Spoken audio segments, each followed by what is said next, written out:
Buenos días, abogado y compañeros. Somos el grupo 6 y les vamos a hablar sobre la responsabilidad patrimonial de la administración pública. La responsabilidad patrimonial del Estado se encuentra establecida en el artículo 11, numeral 9 de la Constitución del Ecuador, que dispone que el Estado será responsable por los daños que causen sus instituciones públicas o agentes, ya sea por acción u omisión en el ejercicio de sus funciones. Este principio se inscribe en el marco de la responsabilidad contractual del Estado, que exige reparar a los ciudadanos por los perjuicios surgidos como consecuencia de la actividad administrativa, ya sea legítima o ilegítima. Desarrollo legal y reglamentario. En Ecuador, la Ley Orgánica de Garantías Jurisdiccionales y Control Constitucional regula los mecanismos para exigir responsabilidad al Estado. Además, la Ley Orgánica del Servicio Público, el OSEP, y el Código Orgánico Administrativo complementan este marco, estableciendo las bases para el funcionamiento administrativo y la forma de reparar los daños causados por la administración pública. Por otro lado, tenemos los principios rectores de la responsabilidad patrimonial en el Ecuador y que estos son los principios básicos que tenemos en Ecuador. Por ejemplo, la objetividad. La responsabilidad del Estado no depende de que exista dolo o culpa. Lo importante es demostrar que el daño es consecuencia de un acto administrativo, de la prestación de un servicio público o de la omisión de un deber. La reparación integral. La reparación incluye no solo el resarcimiento económico, sino también medidas que restituyan la situación anterior al daño o garanticen la no repetición. Por otro lado, tenemos el daño efectivo, que el daño debe ser real, evaluable económicamente y no meramente hipotético o eventual. Por otro lado, tenemos la acción de repetición, que el Estado puede recuperar los valores pagados por indemnizaciones si se demuestra que el daño fue causado por dolo, negligencia o incumplimiento de un deber por parte de un funcionario público. Por otro lado, tenemos el nexo casual, y es que debe demostrarse una relación directa entre la acción u omisión estatal y el daño sufrido por el particular. Muchas gracias.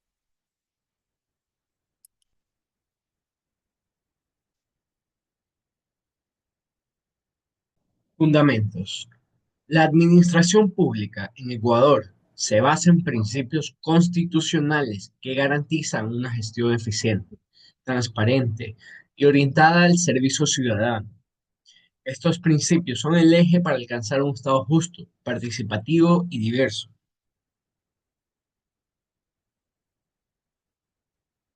Tales principios son soberanía y autonomía.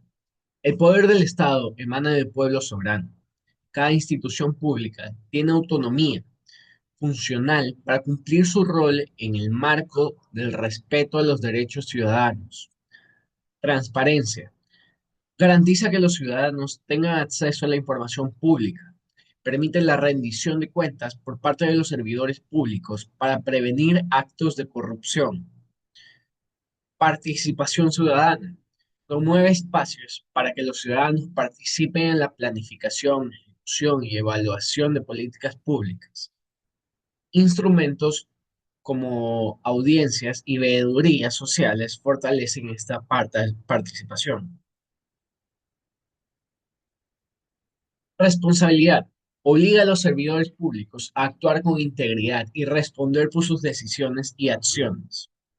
Aplica sanciones por mal uso de recursos o negligencias. Eficiencia. Busca maximizar el impacto de uso de los recursos públicos. Promueve procesos administrativos ágiles y efectivos para cumplir objetivos estratégicos. Equidad y justicia. Se enfoca en reducir las desigualdades sociales y garantizar derechos para todos sin discriminación. Finalmente, pluralismo. Reconoce y respeta la diversidad cultural, étnica y social de Ecuador. Promueve políticas que protegen los derechos colectivos y fortalecen las identidades de los pueblos y nacionalidades indígenas, americanos y Montubi. Gracias. Muy buenas noches, mi nombre es Paul Santos Llanos. Yo les voy a hablar sobre el tema de la responsabilidad subjetiva y objetiva en el área de administración pública. La responsabilidad de la administración pública es un tema crucial en el derecho administrativo. Se refiere a la obligación que tiene el Estado de poder por los daños causados a particulares como conciencia de la actuación de infracción de sus órganos o agentes. Esta responsabilidad puede ser de dos tipos. En estos casos yo les estoy hablando subjetiva y objetiva. La responsabilidad subjetiva se fundamenta en la culpa o el dolo del agente público, es decir, para que sea el Estado responsable es necesario demostrar que el funcionario actuó con negligencia, imprudencia o internacionalidad al causar el daño. En estos casos tenemos varios elementos de acción o omisión. El daño debe ser a consecuencia directa acción o omisión del funcionario. La antijurídica, la conducta del funcionario debe ser contraria al ordenamiento jurídico. Culpa o dolo, debe demostrarse que el funcionario actuó con culpa o dolo. Y en este caso el último tenemos daño. El daño debe existir un daño efectivo y antijurídico. En otro caso también tenemos mi otra parte del tema es la responsabilidad objetiva. Pues no, a diferencia de la subjetiva, la responsabilidad objetiva no exige prueba de la culpa o el dolo del funcionario. Se basa por el simple hecho del que el daño en el ejercicio de la función administrativa. En estos casos voy a fundamentar con el riesgo creado. En el riesgo creado, la administración crea riesgos al ejercer sus funciones, por lo que debe responder por los daños que de ellos derivan. Tenemos en este caso también la superioridad del Estado. El Estado, al tener un poder superior, debe asumir un mayor responsable. Eh, para concluir, la responsabilidad administrativa pública es un equilibrio entre la necesidad de proteger a los particulares y la eficiencia de la gestión pública. La conciencia de la responsabilidad subjetiva o objetiva permite adaptar las respuestas de Estado a las diversas situaciones que se presentan. Muchas gracias. Hola, buenas noches. Mi nombre es Daniel Salazar Vera y hoy le voy a hablar sobre los criterios de la imputación de la administración pública. Los criterios de imputación a la administración pública se refieren al conjunto de normas y principios que determinan cuándo y cómo una actividad, gasto, ingreso o responsabilidad puede asignarse a una entidad pública. Los criterios varían dependiendo del contexto, ya sea contable, legal o administrativo, lo cual ahora le voy a mencionar pues, los principales enfoques aplicables. Criterios legales. Bueno, tenemos la base normativa. La imputación debe estar sustentada en una ley, reglamento o contrato administrativo que vincule la acción o gasto con las funciones de la administración pública. Competencia administrativa. Solo se imputa a la administración pública las actividades que corresponden a su ámbito de competencia definido por la ley. Y responsabilidad del Estado. Un acto se imputa a la administración pública si su actuación, deriva directa o indirectamente de omisiones atribuibles a sus agentes. Tenemos también los criterios contables. Tenemos registro presupuestario.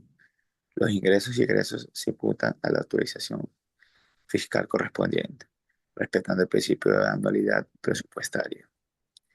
Clasificación funcional. Cada gasto o ingreso debe estar afiliado a un programa, actividad o proyecto específico aprobado por el presupuesto. Principio de devengo.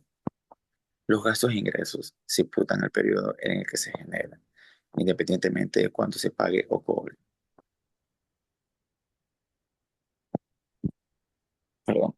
Tenemos también los criterios administrativos, cuales tenemos causalidad directa. La actividad o gasto debe ser consecuencia directa de una decisión política o mandato administrativo.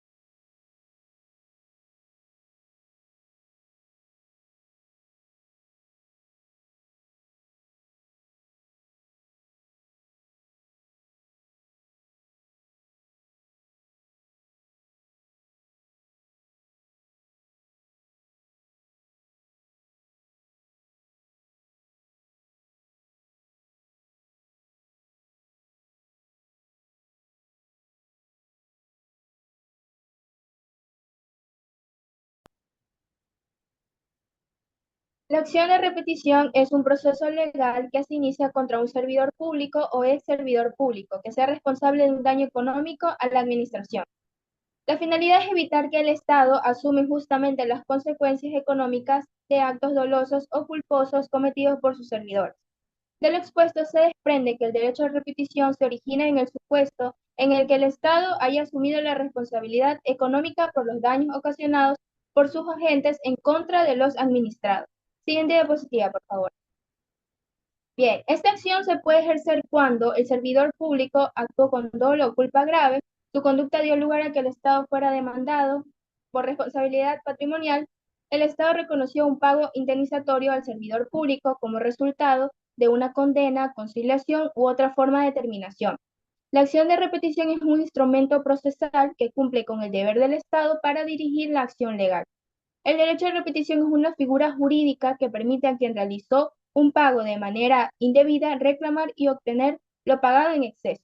Siguiente diapositiva, por favor.